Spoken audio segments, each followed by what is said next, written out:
proof. You don't need her validation. You generate your own. Her distance isn't rejection. It's a scan. She's asking, will you lose yourself to keep me? And if the answer is yes, you become replaceable. Because a man who bends under pressure can't be trusted when storms come. Machiavelli would call this what it is, a loyalty test, not hers to you, but yours to yourself. Most fail, not from weakness, but because no one taught them that presence isn't declared. It's demonstrated. She doesn't need your poetry. She needs your poise. You don't prove yourself with words. You prove yourself by standing firm under tension. Because if she can shake you, she'll never fully trust you. And trust, not love, is what roots desire.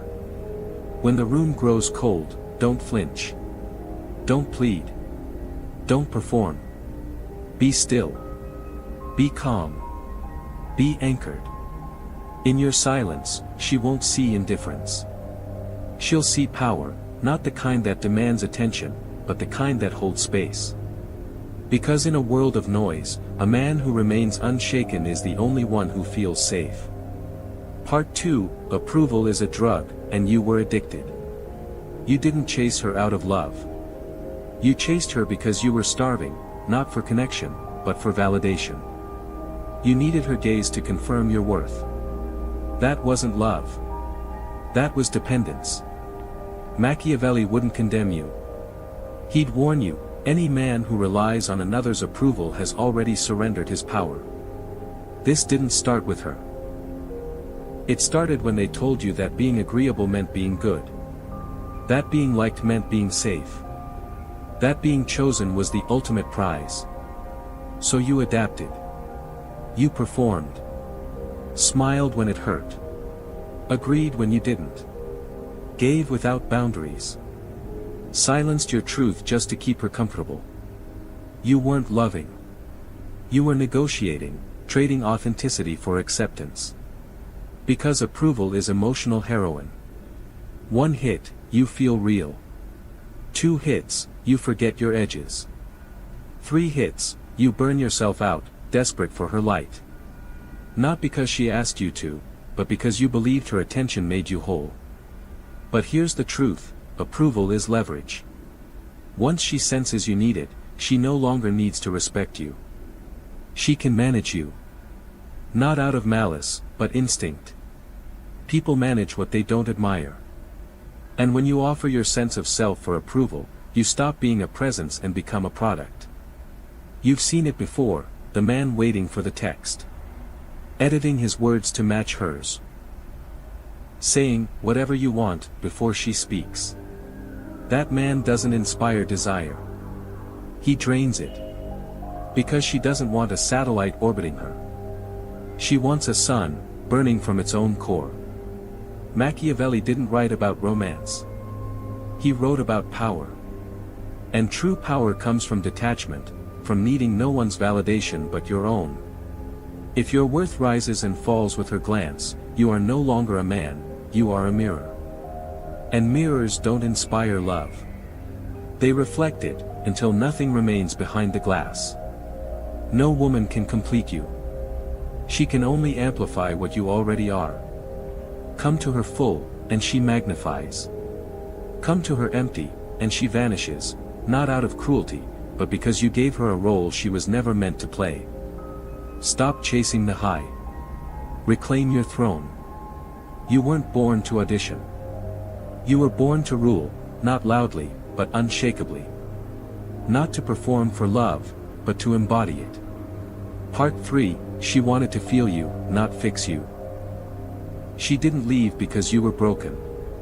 She left because she felt you trying to make her the cure. What you called vulnerability, she felt as weight. What you thought was intimacy, she experienced as obligation. You were confessing, unraveling, bleeding in her hands, hoping your openness would bind her to you. But she didn't want a patient. She wanted a partner. You mistook self-disclosure for connection. But connection isn't built on exposure, it's built on embodiment. On owning your shadows without needing her to hold them. You believed if you showed her everything, your pain, your fears, your unhealed wounds, she'd see the real you and stay. But she didn't want to be your therapist. She wanted to trust your leadership. She needed to feel your strength despite the storm, not drown in it with you. Because here's what no one tells you. Emotional expression without emotional control isn't intimacy, it's dumping. It doesn't deepen the bond. It drains it. It's not that she wanted you cold or closed. She just needed to know you had yourself, that your emotions were navigated, not outsourced. That you didn't require her to stabilize your chaos in order to stay centered. A man who shares from solid ground invites closeness. A man who shares from collapse creates pressure. And pressure kills desire. Machiavelli wouldn't tell you to suppress your emotions. He'd tell you to command them. Because in matters of power, the uncontrolled become the controlled. And in love, the emotionally dependent become emotionally dismissed, not because they're unlovable, but because they make love feel unsafe. The masculine isn't emotionless, it's the container for emotion. It's not about hiding. It's about holding. You wanted her to see your wounds and stay. But she wanted to feel your depth without falling into it. And when she realized you were handing her your wholeness, asking her to complete what you hadn't claimed yourself, her instinct whispered, "This isn't mine to carry." Women don't fear emotion. They fear instability. They fear the man who can cry, but can't stop. Who can feel, but can't lead. Who opens up, but never rebuilds. You thought transparency was strength. But transparency without sovereignty is just glass, easily shattered. She didn't need you to be perfect. She needed you to be anchored. To prove that when your world shook, she wouldn't have to hold you up. Because a man who carries his own weight makes space for her to soften. But a man who collapses into her softness forces her to harden. You wondered why she grew colder. Sharper. More distant.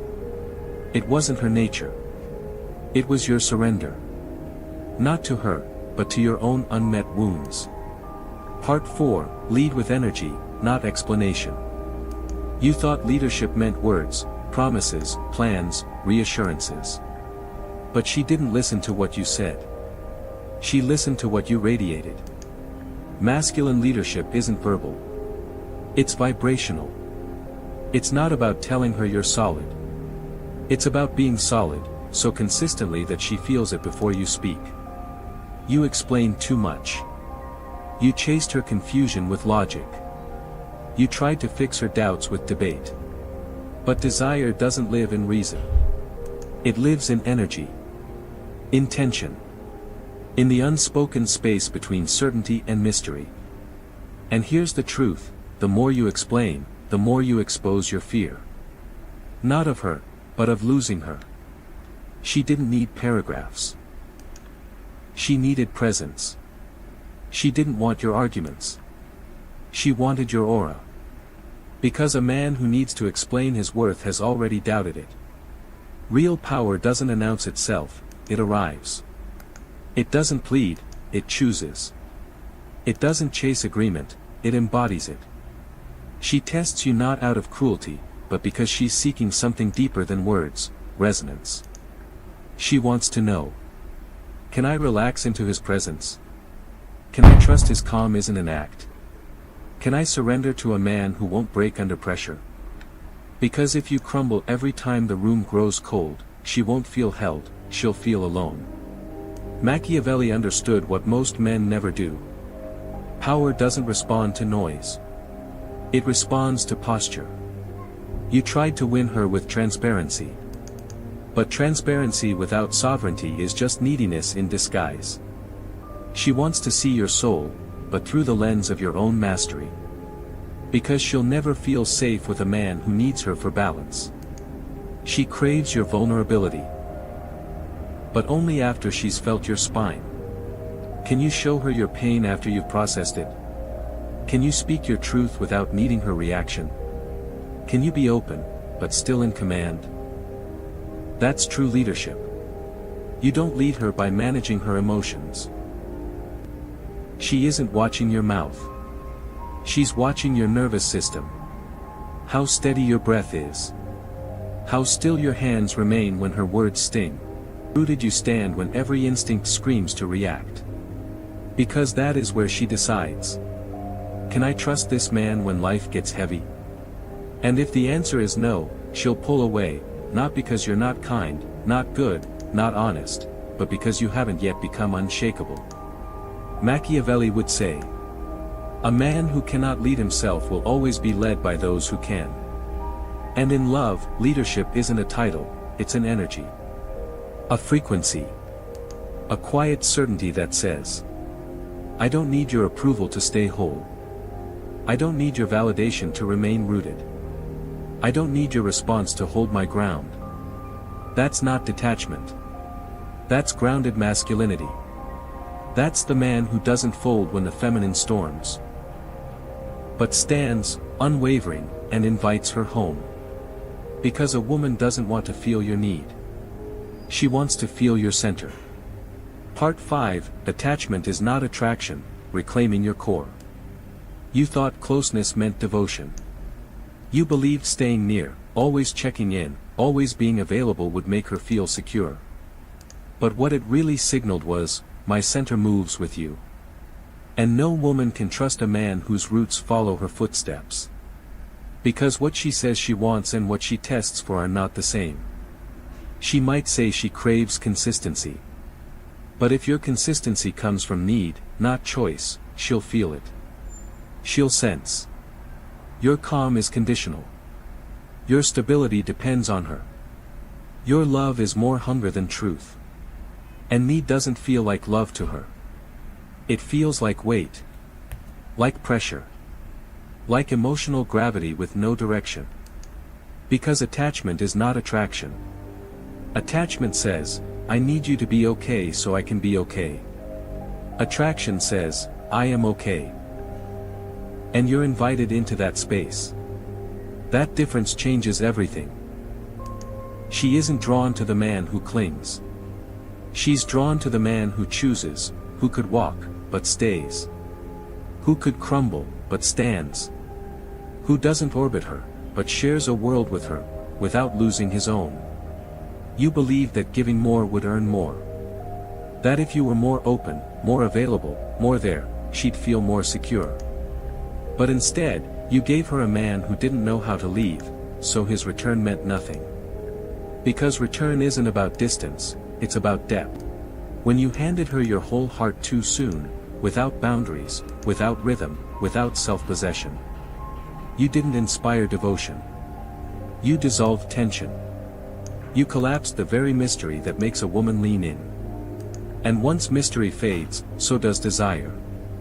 Not because she's cruel. Not because she's shallow. But because something primal asks. Is this man rooted in himself? Because the man who orbits her cannot protect, who chases her energy cannot anchor her. So if you feel her pulling away, growing quiet, turning distant, don't push closer. Return to your edge. To the man who doesn't react, but remembers. Who doesn't beg for closeness, but radiates a presence so strong she must decide whether she can meet it. Machiavelli would call this strategic withdrawal, not as manipulation, but as maintenance of command. Because when a king gives to feel loyalty, they feel entitlement. Likely, too completely, without discernment.